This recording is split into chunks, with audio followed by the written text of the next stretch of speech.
ప్రభుత్వంలో మిగిలి వీళ్ళారా మన ముందు ఉన్నటువంటి ఈ రొట్టె, ఈ ద్రాక్షరసము ఆయన చనిపోవడానికంటే ముందుగా ఆయన చెప్పినటువంటి ఆ మాటలను బట్టి ఇది మీ కొరకు విరవబడుచున్నటువంటి నా శరీరము అని అన్నాడు. రొట్టెను ఇది మీ కొరకు ఛేదింపబడుచున్న నా రక్తము అన్నాడు. ఇవి రెండు కూడా పాప క్షమాపణకు సూచనగా ఉంటున్నవి.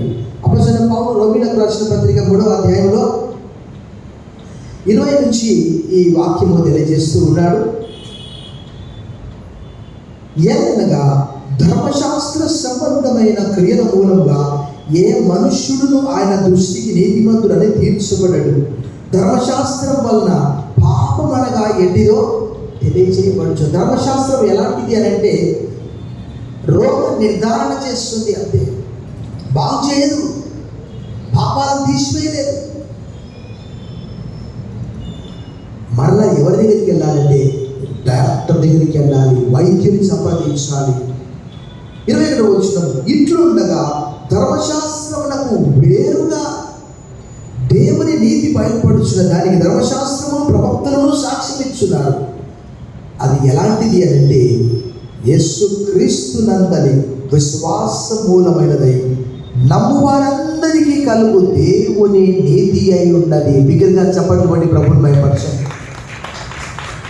ఇప్పుడు సమయం లేదు, కానీ చాలామంది అపోస్తుల కార్యం 15వ అధ్యాయంలో ఎవరైనా కొత్తగా క్రైస్తవులైతే మోషే ధర్మశాస్త్రాన్ని ఆచరించాలి, బలి అర్పించాలి, సున్నతి చేసుకోవాలని చెప్పి వాళ్ళకి చెప్తే అక్కడ పౌలు చాలామంది అని ఏంటయ్యా మోయలేని బరువు, అది బరువనే యేసు ప్రభువారు ఈ లోకానికి వచ్చారు. మరలా అవన్నీ చేస్తే అందరు వెనకకి వెళ్ళిపోతారు. యేసు ప్రభు ద్వారా విశ్వాస మూలమైనదై నమ్ము వారందరికీ కలుగు దేవుని నీతి అయినది. ఏ భేదములు లేదు. అందరూ పాపము చేసి దేవుడు అనుగ్రహించు మహిమను పొందలేకపోవచ్చు. కాబట్టి నమ్మువారు ఆయన కృప చేతనే, జాగ్రత్తగా వినాలి, నమ్మువారు ఆయన కృప చేతనే క్రీస్తు యేసునందలి విమోచనము ద్వారా ఉచితముగా నీతిమంతులని తీర్చబడుచున్నారు. ఎంత గొప్ప విషయం అండి. అసలు నేను సంఘ చరిత్ర చదువుతూ ఉన్నాను, చెప్తే మీద ఆశ్చర్యపోతారు. చరిత్రలో జర్మనీలో ఇదే మంచి అవకాశం, మీ పాపాలు పోగొట్టుకోవడానికి రండి రండి రండి, ఇక్కడ చందా పెట్టలో పైసలు వేయండి, పాపాలు పోగొట్టుకోండి. ఎంత విచారకరం అండి. చదివాను, నేను ఆశ్చర్యపోయాను. పాప పరిహార పత్రాలు కొనడం, అది చందాలో పైసలు వేస్తే పాపం పోతుందంట. ఎలా సాధ్యం ఇది?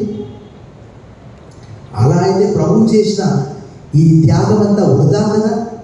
కాబట్టి పౌలు గారు అదే తెలియజేస్తున్నారు.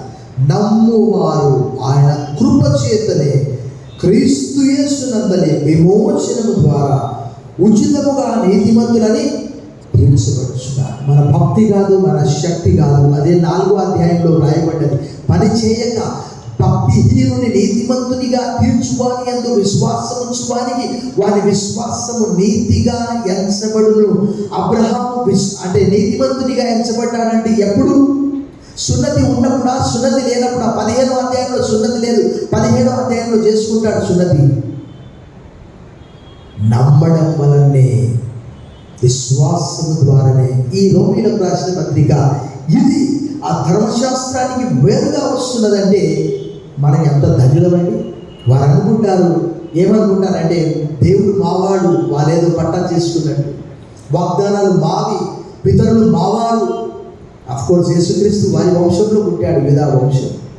అయినప్పటికీ కూడా ఆ అపోజిట్ బట్టి పౌలు నమ్మువారు ఆయన కృపచేతనే, మీరు విశ్వాసము ద్వారా కృపచేతనే రక్షింపబడి ఉన్నారు. కాబట్టి ఎవరు కూడా అతిశయపడడానికి వీల్లేదని ఎఫెసీయులకు రాసిన పత్రిక 2వ అధ్యాయం 8-9 వచనాల్లో రాయబడ్డది. అది మనం కష్టపడి సంపాదించుకున్నది కాదే కాదు. సో ఇది చూసినప్పుడు ఇది ఆయన త్యాగము, ఆయన ప్రేమ, ఆయన క్షమాపణ అని మనం తలలు వంచి చిన్న మాట ప్రార్థన చేసుకొని దాన్ని పుచ్చుకుందాం.